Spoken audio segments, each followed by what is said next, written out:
ગુજરાત માધ્યમિક બોર્ડ દ્વારા ધોરણ 10 બોર્ડનું પરિણામ જાહેર કરવામાં આવ્યું છે। ગત વર્ષ કરતા આ વખતે પરિણામમાં 1% વધારા સાથે 68.24% આવ્યું છે। પણ ઓછા પરિણામ ધરાવતા કેન્દ્રો અને જિલ્લાના નામો વર્ષોથી એકના એક યથાવત છે। સુરત જિલ્લાનું પરિણામ સૌથી વધુ 79% આવ્યું છે, જ્યારે નર્મદા જિલ્લાનું પરિણામ સૌથી ઓછું 46% આવ્યું છે। લાંબડિયા કેન્દ્રનું પરિણામ સૌથી ઓછું 10.50% આવ્યું છે, તો રાજકોટ જિલ્લાનું રૂપાવટી કેન્દ્ર 97.47% સાથે સૌથી મોખરે રહ્યું છે। રાજ્યમાં 451 શાળાઓનું 100% પરિણામ આવ્યું છે। અમદાવાદ શહેરનું 71.52% પરિણામ આવ્યું છે, જ્યારે અમદાવાદ ગ્રામ્યનું 70.13% પરિણામ આવ્યું છે। રાજ્ય સરકારે 10મા ધોરણમાં પાસ થનારા વિદ્યાર્થીઓને શુભેચ્છા આપી છે।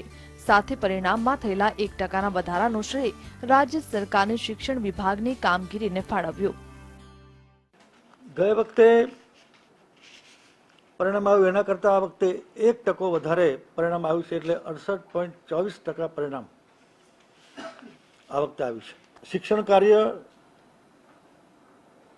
असर सीधी अमारा शिक्षकोनी मेहनत अने संयुक्त विभागनी टीम वर्कनुं परिणाम जोवा मळे छे।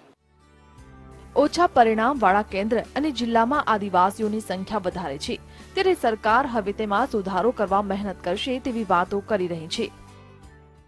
અમારી પરીક્ષા પદ્ધતિ અને વ્યવસ્થા આખા રાજ્યમાં સરખી હોય છે,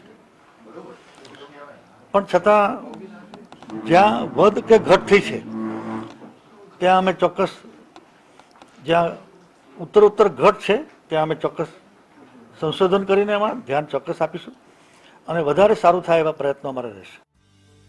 રાજ્યના 3750 વિદ્યાર્થીઓ A1 ગ્રેડ મેળવવામાં સફળ રહ્યા છે, જ્યારે 24,454 વિદ્યાર્થીઓએ A2 ગ્રેડ મેળવ્યા છે। આ સિવાય B1 ગ્રેડ મેળવનારા 57,000થી વધુ વિદ્યાર્થીઓ છે, તો B2 ગ્રેડ મેળવનારા 1,13,538 વિદ્યાર્થીઓ છે। તો આ વખતે બોર્ડની પરીક્ષામાં વિદ્યાર્થીઓ કરતા વિદ્યાર્થીનીઓએ બાજી મારી છે।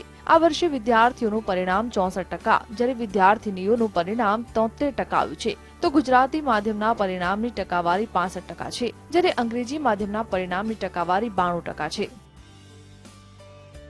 આમ તો બોર્ડ દ્વારા દર વર્ષે જૂન માસના પ્રથમ સપ્તાહ સુધીમાં પરિણામ જાહેર કરવામાં આવે છે, પરંતુ વિદ્યાર્થીઓને પરિણામ બાદ અન્ય ફેકલ્ટીમાં પ્રવેશ માટે કોઈપણ પ્રકારની તકલીફ ન પડે તે માટે મે માસના અંત સુધીમાં પરિણામ જાહેર કરી દેવાનો નિર્ણય કર્યો છે, જે અંતર્ગત ધોરણ 12 સામાન્ય પ્રવાહનું પરિણામ 30મી મેના રોજ જાહેર કરવાનું નક્કી કર્યું છે।